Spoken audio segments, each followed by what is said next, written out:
Welcome and welcome back to my channel. Today is all about decluttering for beginners. If you are someone who has never decluttered or feel overwhelmed by all the clutter in your home, maybe you're someone who's struggling to decide, where do I even begin? How do I go about getting rid of all the clutter in my space?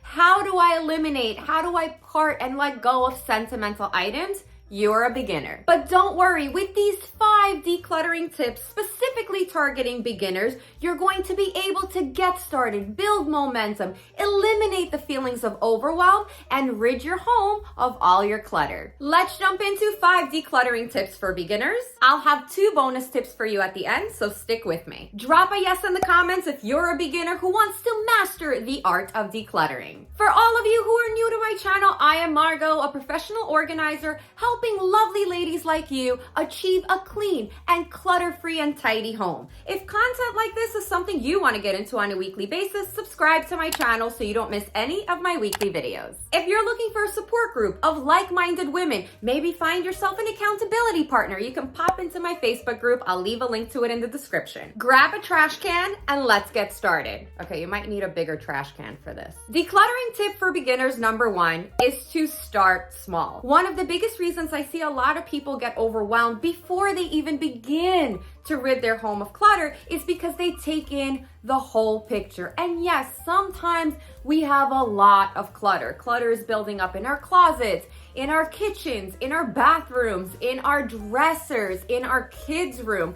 And when you look at all of the clutter you have, yes, you are not alone. It does feel overwhelming. The best thing that you can do is to start small. Don't tackle a room, don't tackle an entire area, but pick a drawer. Maybe your sock and underwear drawer. Pick a category, maybe your makeup, maybe your pantry or your refrigerator. And when I say pantry, I mean like a shelf in your pantry, depending on how large your pantry is. You will not be able to declutter your home in a day. It is physically impossible unless you have an army. So don't set unrealistic goals for yourself. The best way that I have found that this really works for many of my clients is setting a timer for 15 minutes. Set a timer for 15 minutes and tackle a small section. When your timer goes off, stop. This guarantees to prevent the feeling of overwhelm. And another beautiful thing that happens when we start small is we see that we are making headway. We are accomplishing eliminating clutter, and that motivates us to continue going. By starting small, you will also eliminate or at least decrease the amount of stress that you're feeling when it comes to declutter. For beginners, the most important thing is to start small, to see that it doesn't have to be a tedious process. It doesn't have to be stressful or anxiety provoking. Little increments. Start a little bit at a time. Build that momentum to keep going. If you're someone that maybe 15 minutes stresses you out, try my 60-second purge. So what you're gonna do is you're gonna grab a box, a bin, or a garbage bag, and you're gonna walk around your space for 60 seconds only, and you're gonna swipe away surface or visual clutter. Get rid of anything that you know you absolutely 100% do not need. That is also an incredible and easy way to get started. So many people have started with the 60-second purge or just 15 minutes on the clock who were new to decluttering, who never thought that they would ever achieve a clutter-free home, and they have been successful. And you can do it too. My second tip for you, if you're new to decluttering, is to set goals. It is incredibly helpful if you set goals for what you want to achieve and specifically what you're planning to declutter.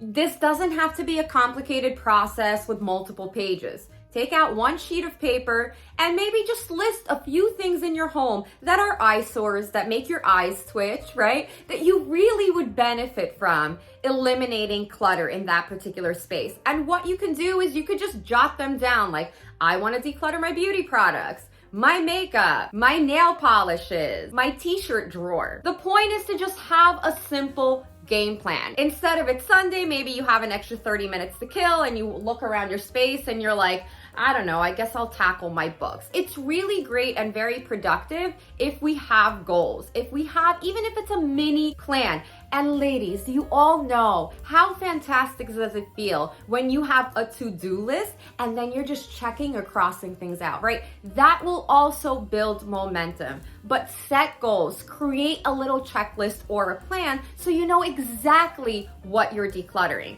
And as far as what you should choose to declutter, that is entirely up to you. A lot of my clients start with the easiest thing first, such as, I highly recommend your sock and underwear drawer, right? Because that tends to not be overwhelming and you don't really encounter a lot of categories of what to do with the items. So there's no, selling it or donating it. Chances are whatever you don't need in your sock and underwear drawer, you're just trashing. So that is really a lovely place to start. But again, where you start, what your goals are completely subjective. But if you are new to the decluttering process, I highly recommend that you choose something easy to start with. If you're getting value from my video, contribute to my coffee addiction by smashing that like button. And let me know, what are you thinking about starting with first? Decluttering tip number 3 for beginners is to divide things into categories. When you are decluttering, separate your belongings into categories like clothing, books, kitchen items, and so on. This will help you identify which items are important and which ones can be let go of. I highly encourage there are different modalities to decluttering. One of them is by room, by section, by space, and another one is by category. Again, depending on the type of person you are, one or the other will work for you. I do find that when we separate things out into categories, it gives us a really nice visual of how much of a particular item we have. I recently hosted a 5-day decluttering challenge in my Facebook group, and for one of the days, the challenge was to declutter your junk drawer. And I highly recommended that we separate the things there into categories because some people ended up having 9 pairs of scissors. Why do we need 9 pairs of scissors? We probably don't. So a lot of times when we separate items into categories, we're blown away at just how many duplicates we have. And then it's up to you to decide how many do you actually need to keep. Tip number 4 is to create piles.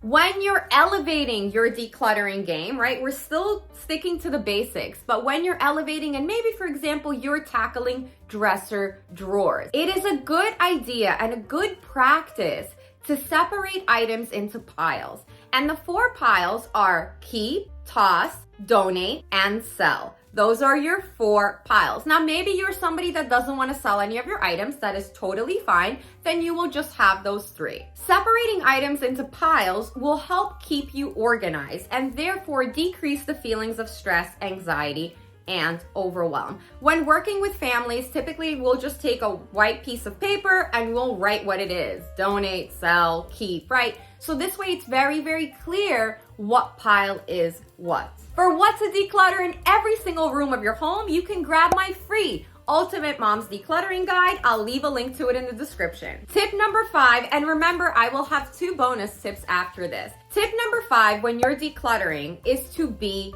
honest with yourself. A lot of times we hold on to unnecessary clutter for longer than we should because we feel guilty, we feel like we're throwing out money, we hold on to items because they're sentimental items.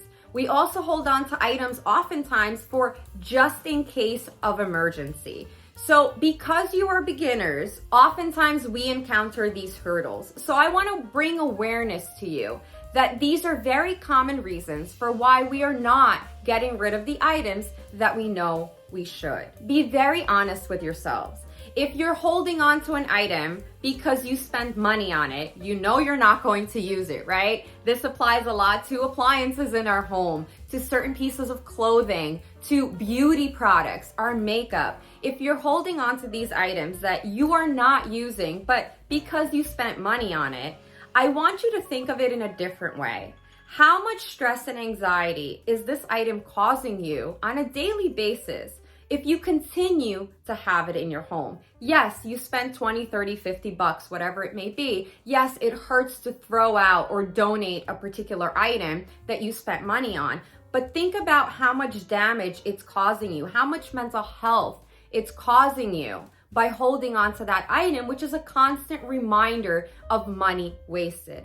I promise you that if you eliminate that item from your home, in about a week or two, you're gonna forget about it. But it's gonna feel so good to not have it sitting there, reminding you of the money that you spent. We also, as I mentioned, hold on to items for in case of emergency. And yes, there are certain items that we probably should hold on to in case of emergency. But is that everything that you're holding on to? And let me ask you this, how often does this alleged emergency happen? If I were to guess, probably almost never. So is it worth holding on to that particular item for in case of emergency? Or is it worth it, right, to prioritize and to value your mental health to let the item go? And if an emergency happens to come up, maybe to go out and purchase it again. And here are two of my favorite bonus tips.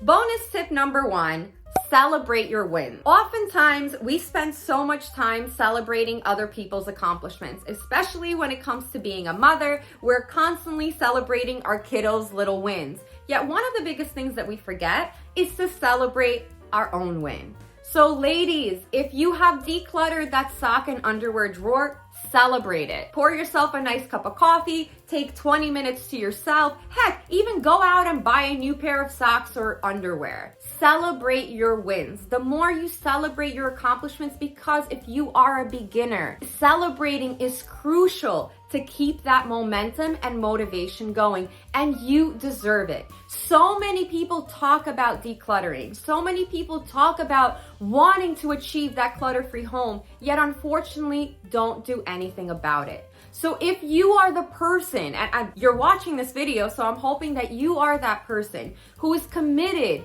to living a clutter-free, organized, and clean home lifestyle, celebrate every single win. Share your win in the comments so we can celebrate you as well. And finally, and this is kind of getting our toes wet into the intermediate level of decluttering, a great bonus tip targeting maintaining a clutter-free home is to change your spending habits. As you're on your decluttering journey, try to stay away from buying more stuff, because as you're decluttering, if you're bringing more stuff into your home, it's like clutter for clutter.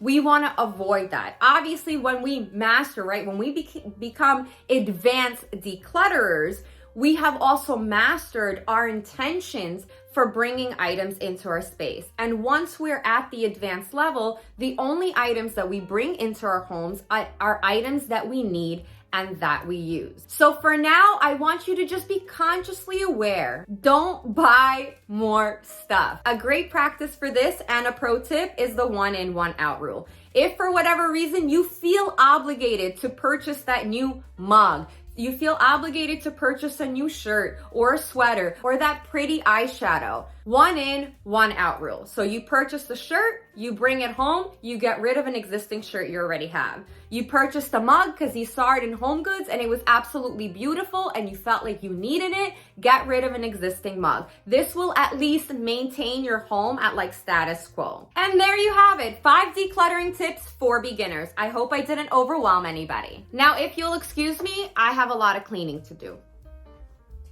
Thanks for watching. I hope you enjoyed my video. Don't forget to like and subscribe. Good luck on your decluttering journey, and I will see you in the next one.